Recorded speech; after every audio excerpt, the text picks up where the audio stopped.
కోరుతున్నాను.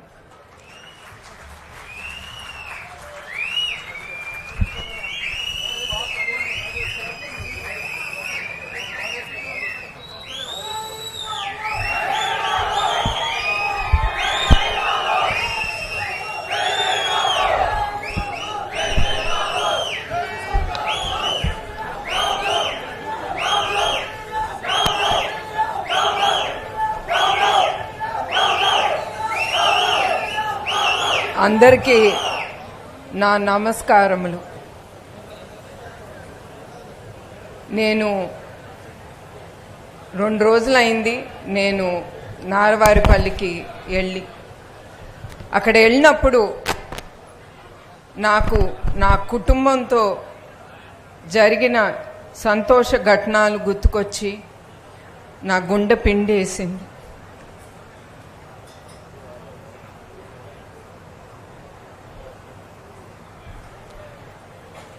ఒక చాటి స్త్రీగా మీరందరూ నా మనసులో ఏముందో మీరు అర్థం చేసుకుంటారని నేను కోరుతున్నాను.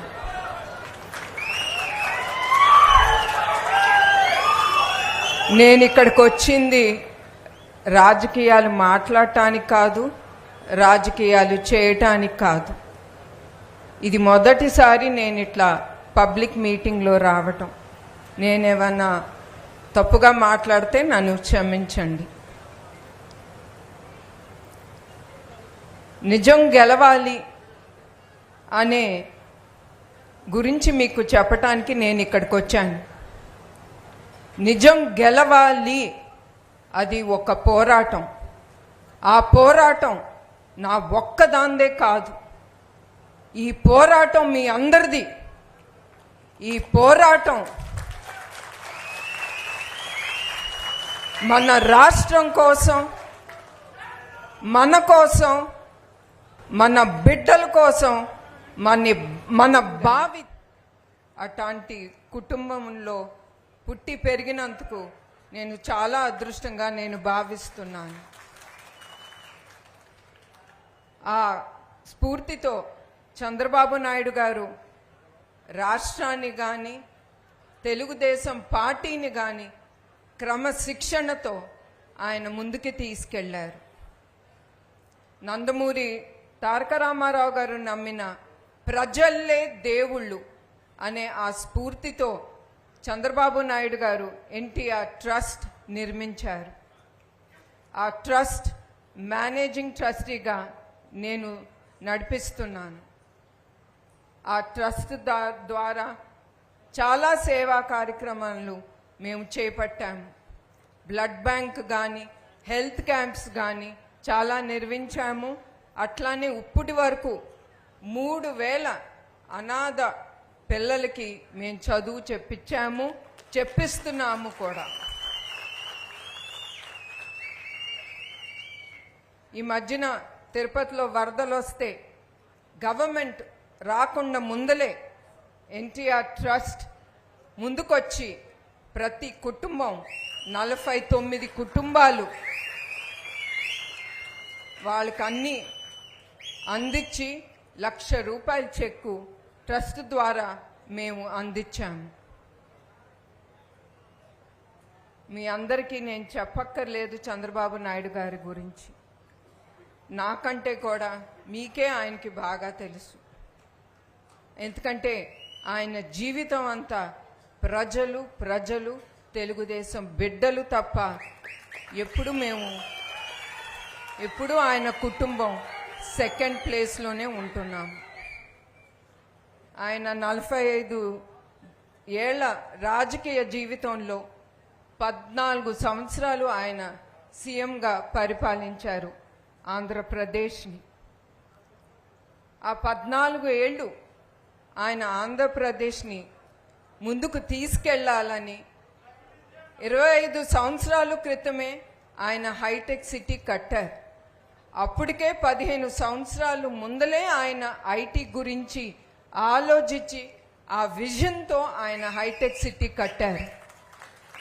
అందరూ అప్పుడు నవ్వారు, ఈయనేంటి అక్కడ రాళ్ళు రప్పల మధ్యన ఆ బిల్డింగ్ ఏంటి, రోడ్లు లేవు, లైట్లు లేవని. నేను కూడా ఆయనకి చెప్పాను. ఎందుకంటే ఆయన ముందుల నెగటివ్ పాయింట్స్ అన్నీ నేనే ఎప్పుడు ఆయనకి చెప్పేదాన్ని. ఆయన ఎప్పుడు నేను ప్రేజ్ చేసేదాన్ని కాదు, ఓ మీరు ఇంత గొప్ప అంత గొప్ప అని. ఆయన చేసే తప్పులు ప్రజలు ఏమనుకుంటున్నారో ఆయనకి చెప్పేదాన్ని. అట్లాంటప్పుడు ఆయన అన్నారు, నువ్వు వేచి ఉండు, 1 సంవత్సరంలో దాని చుట్టుపక్కల ఎట్లా డెవలప్ అవుతుందో నువ్వు చూడని. మీరే చూశారు, మీ అందరికీ తెలుసు హైదరాబాద్ సిటీ, సైబరాబాద్ అది ఎట్లా ఉందో ఇప్పుడు. అది ఆయన కష్టార్జితం. ఐటీ రంగం తీసుకొచ్చి ఆయన లక్షలాది మంది జీవితాల్లో జ్యోతిని వెలిగించి వాళ్ళ కుటుంబాల్లో సంతోషం నింపారు. ఐటీనే కాదు, ఐఎస్బి కానీ, పెద్ద పెద్ద కోఆపరేట్ ఆఫీసెస్ కానీ ఆయన ఎంత కష్టపడ్డారో నా కళ్ళారా నేను చూశాను. వాళ్ళని తీసుకురావటానికి ఆంధ్రప్రదేశ్కి ఆయన ఎప్పుడు 1 మెట్టు తగ్గి గర్వంగా ఉండేవారు కాదు. 1 మెట్టు తగ్గి ప్రజల కోసం అది తీసుకురావాలి, వాళ్ళకి ఉద్యోగాలు ఇప్పించాలి, వాళ్ళు సంతోషంగా ఉంటే మన రాష్ట్రం కూడా సంతోషంగా అభివృద్ధి చెందుతుంది. అదే ధ్యాస ఆయనకి. అట్లాంటి మనిషిని ఇవాళ 47 రోజులైంది, ఏమి రుజువు లేకుండా ఆయన్ని రాజమండ్రి సెంట్రల్ జైల్లో నిర్బంధించారు. స్కిల్ డెవలప్మెంట్ అంటారు, ఇన్నర్ రింగ్ రోడ్ అంటారు, ఫైబర్ గ్రిడ్ అంటారు. దేంట్లోనూ సాక్ష్యాలు లేవు. 3,000 కోట్లు అన్నారు ముందల, తర్వాత 370 అన్నారు, ఇప్పుడు 27 కోట్లు అంటున్నారు. ఏమన్నా అర్థం ఉందా అండి వాళ్ళు పెట్టే కేసులకి? మరి ఆ కేసుల్లో ఏమన్నా రాసుందా? ఆ డబ్బు ఎవరికి వెళ్ళింది, ఎవరు పేరు మీద వెళ్ళింది, ఏ కుటుంబానికి వెళ్ళిందని రాసుందా? అది లేదు. ఇట్లా కేసుల మీద కేసులు, కేసుల మీద కేసులు రెడీ చేసుకుంటున్నారు. ఈ ప్రభుత్వానికి ఇదే తప్ప ఇంకే వేరే ధ్యాస లేదనుకుంటా వాళ్ళకి. రాష్ట్రాన్ని అభివృద్ధి చేయాలని, ప్రజలకి ఉద్యోగాలు తీసుకురావాలని కానీ వాళ్ళకి ఆలోచనే లేదు. తర్వాత ఆంధ్రప్రదేశ్ విభజన అయిన తర్వాత 2014లో ఆయన పడిన కష్టం ఇంకొక ఎత్తు. ఆ 5 ఏళ్ళు 3:30-4 గంటలే నిద్రపోయి ఉంటారు ఆయన. ఏదో చెయ్యాలి, ఆ 5 ఏళ్ళలో ఆంధ్రప్రదేశ్కి ప్రజలకి నేనేదో చేసి వాళ్ళని నంబర్ 1 స్టేట్గా యావత్ భారతదేశంలో నుంచో పెట్టాలని పరుగులు తీసేవారు. నేను ఒక్కొక్కసారి అనేదాన్ని, మీకేమైనా పిచ్చి పట్టిందా ఏంటి అట్లా మీరు పడుకోరు? ప్రజలు సేవ అంటాం, మీ హెల్త్ ఏమవుతుంది, మీ ఆరోగ్యం ఏమవుతుంది, మీరు ఆలోచిస్తున్నారా అని అడిగేదాన్ని. అడిగిన 2 రోజులు ఆయన ఊరుకునేవారు. మళ్ళీ ఏదో అయిపోతుంది, ఆ తపన ఆయనకి ప్రజలకి సేవ చేయాలని. కానీ అట్లాంటి మనిషికి ఇవాళ ఇట్లా జైల్లో పెట్టడం చాలా బాధాకరమైన విషయం. అదే కాదు, మొన్న చిత్తూరులో కూడా ఆయన్ని అటెంప్ట్ ఆఫ్ మర్డర్ కేసు పెట్టారు. దేనికండి? ఆయన ప్రభుత్వాన్ని అడిగారు, రైతన్నకి ఇరిగేషన్ ప్రాజెక్ట్స్ ఏవైనాయి, వాళ్ళ ఫీల్డ్స్కి ఏమన్నా నీరు అందిస్తున్నారా లేదా, అడిగినందుకు అటెంప్ట్ ఆఫ్ మర్డర్ కేసు. అట్లానే మొన్న మన తెలుగుదేశం బిడ్డలు సైకిల్ ర్యాలీ తీశారు. శ్రీకాకుళం నుంచి కుప్పం వరకు సపోర్ట్గా చంద్రబాబు నాయుడు గారికి సపోర్ట్గా తీశారు. పుంగునూరులో ఆ బిడ్డలు ఏదో టీ తాగుతూ ఉంటే వాళ్ళని మన తెలుగుదేశం చొక్కా చింపి, తెలుగుదేశం జెండా చింపి కింద పడేశారు. కానీ వాళ్ళు మర్చిపోతున్నారు, ఎంతమంది లీడర్లైనా వాళ్ళు అరెస్ట్ చేసిన మా తెలుగుదేశం బిడ్డలు బయటికి లేచి తెలుగుదేశం జెండా పైకి పట్టుకుని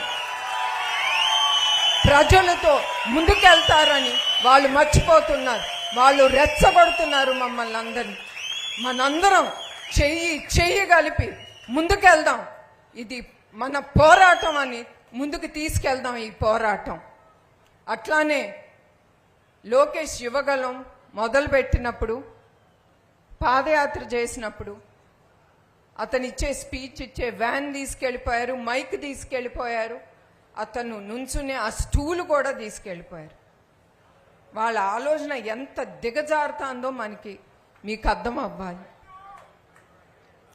వాళ్ళకి ఏమీ లేదు, తెలుగుదేశం వాళ్ళు కనపడితే చాలు అందరి మీద కేసులు. నేను ఎవరిని కలిసినా నా మీద 10 కేసులు ఉందమ్మా, 20 కేసులు ఉందమ్మా, 30 కేసులు ఉంది. అందరి మీద కేసులు పెట్టడం, జైల్లో పెట్టడం 40-50 రోజులు. అట్లానే తెలుగుదేశం యువగళం వాలంటీర్స్ని కూడా అట్లానే వాళ్ళందరినీ అరెస్ట్ చేసి వాళ్ళందరినీ జైల్లో పెట్టారు. అవన్నీ చూసి నేను ఒకప్పుడు అనుకునేదాన్ని, ప్రజలకు అసలు ఏమన్నా అర్థమవుతుందా ఈయన చేసే కష్టం, ఈయన చేసే ఆలోచన గురించి. కానీ నేను చెప్తున్నానండి, నేను చాలా ఆశ్చర్యపోయాను. ప్రతి ఒక్కరికి నా పాదాభివందనాలు. వాళ్ళందరూ చంద్రబాబు నాయుడు గారి కష్టం మర్చిపోలేదు. వాళ్ళందరూ ప్రజలందరూ భారతదేశం కానీ యావత్ ప్రపంచంలో కానీ అందరూ బయటకు వచ్చి చంద్రబాబు నాయుడు గారి కోసం పోరాడారు. అట్లానే మహిళలు కూడా అట్లానే బయటకు వచ్చి పోరాడు. వాళ్ళు పోలీసు వాళ్ళు మగ అని చూడకుండా కొట్టటం, వాళ్ళని లాక్కెళ్ళి పోలీస్ వ్యాన్లో పడేయటం, వాళ్ళని పోలీస్ స్టేషన్ ఈ స్టేషన్ అంటూ తిప్పటం సరిపోయింది వాళ్ళకి. ఇదా అండి రాష్ట్ర పరిపాలన అంటే?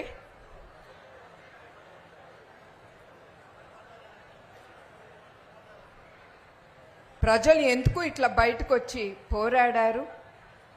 మహిళలు కానీ వాళ్ళకి ఆ వ్యక్తి ఆయన నాయకత్వం మీద వాళ్ళకి అంత నమ్మకం. ఎందుకంటే ఈ రాష్ట్రాన్ని ఆయనే ముందుకు తీసుకెళ్ళగలరు, ఆ నాయకుడు మహానాయకుడు అతనే అని వాళ్ళ జీవితాల్లో ఆశ జ్యోతి నింపారని. మహిళలకేమో వాళ్ళకు ఒక సెక్యూరిటీ, వాళ్ళ కుటుంబానికి ఆయన పెద్ద ఉన్నారు, ఆయన వాళ్ళని కాపాడతారని. ఆయన ఎప్పుడు మహిళల్ని ఎప్పుడు ఆయన ఆదరించేవారు. మహిళల కోసం 22 పథకాలు ఆయన ముందుకు తీసుకెళ్లారు.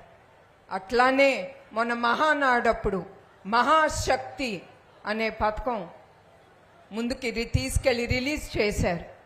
ఈ దసరా కూడా ఆయన అనుకున్నారు, ఆయన ఉండుంటే మహిళలకి ఇంకా కూడా పథకాలు రిలీజ్ చేసేవారు.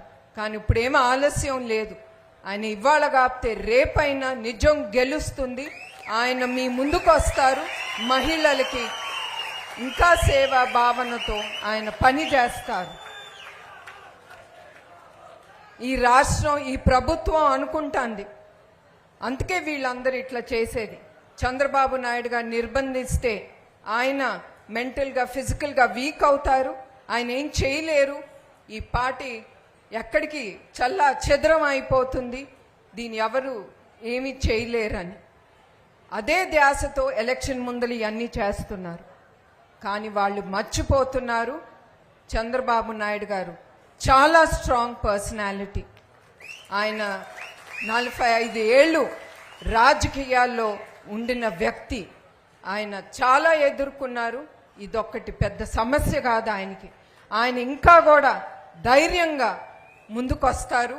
మీ అందరికీ సేవాభావంతోనే ఆయన ఇంకా కష్టపడతారని నా నమ్మకం కూడా. ఇప్పుడు మీరు చూశారు 5 ఏళ్ల క్రితం చంద్రబాబు నాయుడు గారి నాయకత్వం సీఎంగా ఉన్నప్పుడు ఎట్లా రాష్ట్రం సుఖశాంతులతో సంతోషంగా ఉండేదో, మనకు కూడా గర్వంగా ఉండేది మనం ఆంధ్రప్రదేశ్ నుంచి మనం వచ్చామని. ఇప్పుడు మీరు చూస్తున్నారు పరిపాలన ఎట్లా ఉందో. ఇక్కడ ఒక పరిపాలన ఉందా అని నేను కోరుతున్నాను. చంపటాలు, కేసులు, భయపెట్టటాలు, రేపులు, గంజాయి తప్ప నాకైతే ఇక్కడ ఏమీ కనపట్లేదు. అభివృద్ధి అనేది లేదు ఇక్కడ.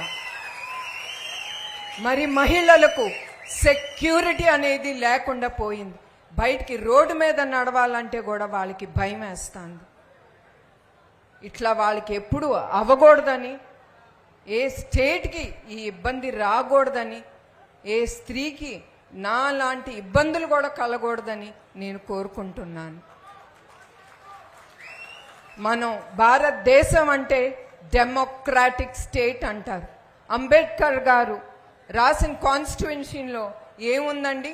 We have the right to speak, right to right, right to talk, right to walk, right to take procession అనేది ఆయన కాన్స్టిట్యూషన్లో రాశారు. భారతదేశం ఈజ్ అ డెమోక్రటిక్ కంట్రీ అంటున్నాం, కానీ మన ఆంధ్రప్రదేశ్లో ఇప్పుడు ఏం జరుగుతుంది? అరాచకం. బ్రిటిష్ వాళ్ళతో మనం ఎట్లా భారతీయులం పోట్లాడామో ఇప్పుడు ఈ ప్రభుత్వంతో మనం పోరాటమే సరిపోతుంది. కానీ మీరందరూ స్ట్రాంగ్గా ఉండాలి. మనందరం చెయ్యి కలిపి మనం పోరాడాల్సిందే. మనం ఒక అడుగు వెనక వేయకూడదు, మనం ముందుకే వెళ్దాం. మనం అది మన అన్నగారు తెలుగు అనేది ఆయన నేర్పించారు. గర్వం, పౌరుషం అనేది ఆయన మనకి నేర్పించారు. అది ఏంటో వాళ్ళకి చూపిద్దాం మనం. ఈ ప్రభుత్వం చంద్రబాబు నాయుడు గారిని జైల్లో నిర్బంధించారు. అది కాదు, ఇప్పుడు వాళ్ళు మర్చిపోతున్నారు. రాష్ట్రాన్ని నిర్బంధించారు, న్యాయాన్ని నిర్బంధించారు. అందుకే మీరందరూ నాతో కలిపి నిజం గెలవాలి అనే ఈ పోరాటం మనందరం కలిసి తీసుకెళ్ళి మన స్వాతంత్రం కోసం మనందరం చేయి కలిపి పోరాడుదాం. మన నాయకుడి కోసం పోరాడుదాం, మన కోసం మనం పోరాడుదాం. మీరందరూ నాతో పాటు ఈ నినాదం చేయాలండి. నిజం గెలవాలి, నిజమే గెలవాలి, సత్యమేవ జయతే. జై హింద్. అందరికీ నా నమస్కారములండి.